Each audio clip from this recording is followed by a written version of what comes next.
Genesis 1:5.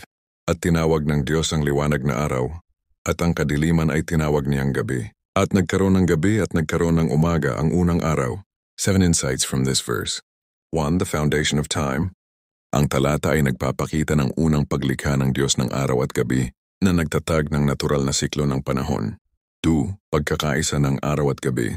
Ang gabi at umaga ay magkasama sa paglalarawan ng isang araw na sumisimbolo sa balanse at pagiging kumpleto ng Diyos na paglikha.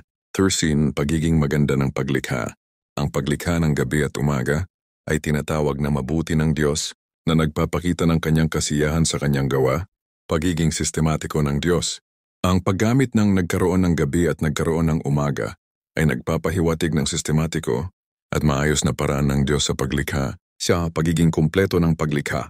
Ang paglikha ng gabi at umaga ay nagpapahiwatig ng pagiging kumpleto ng unang araw ng paglikha. 6. Pagiging makabuluhan ng gabi. Ang gabi ay hindi lamang kadiliman, kundi isang mahalagang bahagi ng siklo ng panahon na nagbibigay ng pagkakataon para sa pahinga at pagninilay-nilay. 7. Pagiging walang. Hanggan ng Diyos ang paglikha ng gabi at umaga ay nagpapakita ng walang hanggan na kapangyarihan ng Diyos na nagtatag ng isang siklo na patuloy hanggang ngayon.